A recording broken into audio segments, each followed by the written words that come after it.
It's the latest health trend that everybody is talking about, CBD oil. Now, it comes from the cannabis plant, and many believe it can help with everything from anxiety and chronic pain to diabetes, even cancer. We're in the midst of a CBD oil boom, with products popping up everywhere. Today, Dr. Sanjay Gupta is here to investigate what exactly is CBD oil, and does it live up to the hype? But first, I asked correspondent Marcia Evacampo to find out how big CBD has truly become. CBD. If you haven't heard of it yet, you probably will soon. The natural herb is taking the health world by storm, with sales of the new supplement expected to grow 700% in the next 2 years. Wow, you just see great review after great review. I mean, people seem to love this stuff. 4,000 reviews. 4.5 stars. Short for cannabidiol, CBD is a component of the cannabis plant. Yep, cannabis. But unlike marijuana, CBD does not contain any THC, the psychoactive part of the plant, so it doesn't get you high.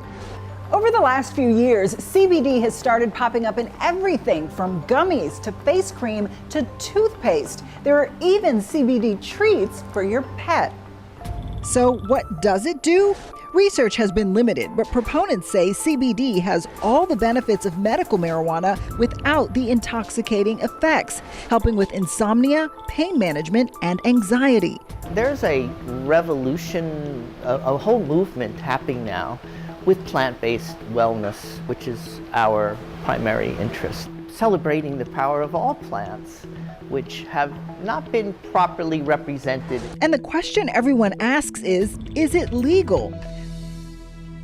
Dr. Sanjay Gupta, CNN's medical correspondent, the chief one, and has reported on the latest research behind CBD. So if you know what, break this down for everybody. I'd like to take your thoughts on what it really is so people can get this into their heads. Well, you think about the cannabis plant, marijuana, it's called cannabis. It really has lots of different ingredients, but two primary ones. One is THC. That's the stuff that's the recreational drug. It's what gets people high, gives them that euphoria. And there's CBD, which is cannabidiol. It's something that doesn't cause a psychoactive component. It's believed to be a medicine. It's been used as a medicine in decades past, and it's getting this resurgence, as you just heard. So just to be clear, we've talked about medical marijuana in the past. This is not that, right? CBD oil is being sold all over the place. You take the plant and you can pull out certain components of it. So you're just, in this case, you're pulling out the CBD component and you're just using that. And therefore, you're not getting all those other effects that people often associate with marijuana. Which is why I think 47 states so far have said we're okay with it. How is the medical community using CBD oil? This is fascinating to me. I mean, if you would have asked this question 5 years ago, it would have basically been crickets. Nobody was really talking about it. Within the last 5 years, you had a medication that was sort of known colloquially as Charlotte's Web. It was for this little girl who had seizures that just could not be treated by all these different medicines she took. Her mom essentially started taking CBD herself in her kitchen sink and giving it to her daughter. That is what was known as Charlotte's Web. Within 5 years, it's gone from being that idea to now an FDA-approved drug in this country. That's fast. That's never really happened that quickly. The government has approved one CBD oil for one indication. Yes, and this is from the plant. This isn't synthesized in some lab. This is CBD that's actually coming from the plant, from the botanical. So that's a big deal. You actually now have something that's been considered illegal at the federal level, also part of an FDA-approved drug. That's what we're dealing with in this country. Can you guys wrap your heads around this? This is part of the disconnect, right? The federal government says it's not legal. 47 states say it is. Kids with seizures are being treated. I mean, and the FDA says, yes, we'll approve it. Yeah. But still at the federal level, it's illegal. What is starting to gain more traction, I think, really is what's happening with opioids in this country.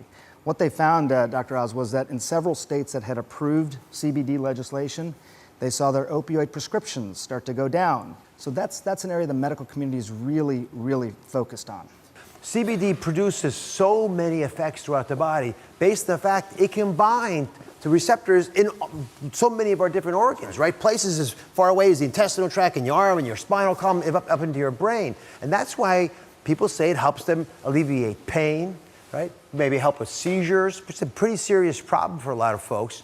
Anxiety, pretty common problem that we don't want to treat if we don't have to. Even withdrawal from medications, maybe even the opiates, as Sanjay mentioned. Okay. But think about that. People think it can do so many things because of the CBD oil that is in there. It's touching so many parts of our body. And I love your thought that we evolved as species because we had access to these natural plants, and they understandably can affect us. That's right, and the receptors started to evolve in our body as well. We even started making our own form of CBD in our body. But sometimes it's not enough, just like other things aren't enough in our body, and that's why some people seem to get benefit. So the question then becomes, do they work? So there are products of CBD oil, which again, you saw the theoretical argument you just made, but these products are popping up everywhere, and some of these are everyday items that you can buy. I have a bunch in front of them. Again, Sanjay and I don't sell anything in this space, but they're shampoos, they're supplements, they're gummies, they're muscle soothing creams. They're even products with your pets, as you saw from Mara's report. So when you look at this, Sanjay, and you realize as a clinician how complicated CBD could be, how do you decide which of these might work? Well, it's interesting. I'll tell you this, I think, in part from a physician's perspective. First of all, I think that there's a legitimate medicine in here. I think we're talking about something that could actually really help people.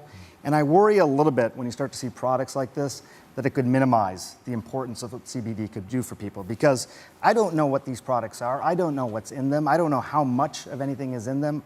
I don't know if they would actually do anything. I mean, this is CBD shampoo. If I could get shampoo like Dr. Oz's, I'd probably use it. But other than that, I covet your hair. You should know. I'm not sure though. I would have a hard time if somebody came to me and said, "Hey, should I take this CBD product?" As much reporting as I've done on it, I would still have a hard time, saying it's a good idea. So the FDA is in charge.